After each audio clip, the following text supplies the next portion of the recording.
दोस्तों, मैं डॉक्टर सूरज कुमार और आज आपको बताऊंगा कि डाइक्लोफेनिक सोडियम इसी विवरान के नाम से या डायनापार एक्वा हो चाहे विवरान हो, इसमें क्या होता है कि 1 ml एक्वा 1 ml और डाइक्लोफेनाक जो 3 ml एम्पुल आता है तो उसमें देखा जाए तो 25 mg पर ml होता है। तो 3 ml में 75 mg मतलब 75 mg हो जाता है। मगर डायनापार एक्वा में क्या होता है 75 mg पर 1 ml में होता है। तो आज हम बात करेंगे कि डाइक्लोफेनिक सोडियम जो विवरण और डायनापार के नाम से आता है, इसको अक्सर डॉक्टर किस चीज़ में यूज करते हैं।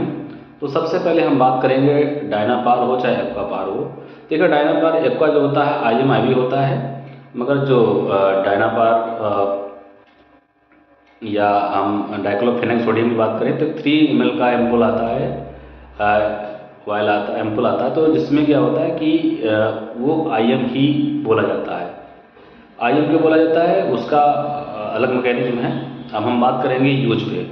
देखिए, डाइक्लोफेनिक सोडियम का यूज कहाँ पे करते हैं। देखिए, तो कोई स्पोर्ट इंजरी हो गई हो, यदि हम रनिंग करते हैं, दौड़ते हैं, या फिर क्या होता है मोच आ जाती है हमारे जॉइंट्स में, तो उससे क्या होता है कि इन्फ्लामेशन, सूजन और दर्द होता है जोड़ में। तो उसको कम करने के लिए क्या करता है कि ये हमारे जो ब्रेन से जो पेन का सेंसेशन होता है उसको क्या करता है, उसको कम कर देता है, प्रोस्टाग्लैंडिन को कम कर देता है। तो उससे क्या होता है, हमें पेन का एहसास नहीं होता। अब दूसरा यूज हम देखें तो ट्रामेटिक इंजरी है, तो कोई फ्रैक्चर हो गया तो उसमें भी हम यूज कर सकते हैं।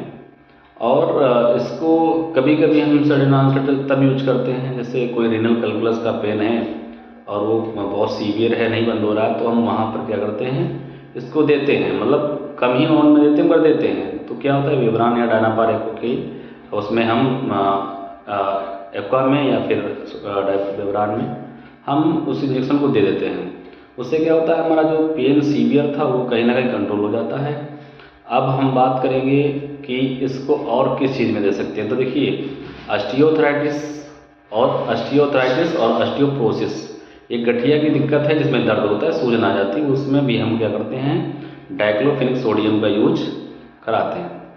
अब हम बात करते हैं कि इसका साइड इफ़ेक्ट क्या है। देखिए, डायनापार का या फिर हम डाइक्लोफेनिक सोडियम का जो साइड इफ़ेक्ट समझेंगे तो उसमें सबसे पहले क्या होता है कि एब्डोमेन पेन, पेट में दर्द हो सकता है या फिर मरोड़ हो सकती है। यूरिन में ब्लड आ सकता है या जो पेशाब होगा वो ब्लड मिक्स होगी। दूसरी चीज़, गैस्ट्रोइंटेस्टाइनल ट्रैक्ट में क्या हो सकता है, ब्लीडिंग हो सकती है। तो क्या रेक्टल के थ्रू लैट्रिन में या ब्लैक स्टूल हो सकता है या क्रीमी स्टूल हो सकता है। अब हम दूसरी चीज़ कर सकते हैं कि ये किडनी पे असर डालता है। दूसरी चीज़, अब हम बात करेंगे कि इसके कंट्राइंडिकेशंस क्या हैं। कंट्राइंडिकेशन में क्या, हम किस व्यक्ति को, किस मरीज को नहीं दे सकते हैं, तो उसके विषय में बात करेंगे। देखिए, इसको अवॉइड करते हैं यदि किसी को कार्डियोवास्कुलर डिसऑर्डर है, जैसे हाइपरटेंशन की, BP बहुत ज़्यादा बढ़ा रहता है, उसको नहीं देंगे। क्योंकि क्या होता है, इसमें सोडियम होता है, वो जाके BP को और बढ़ा देगा और कहीं ना कहीं क्या करेगा कि कार्डियक अरेस्ट की तरफ ले जाएगा। तो क्या हो सकता है, कार्डियक अरेस्ट हो सकता है।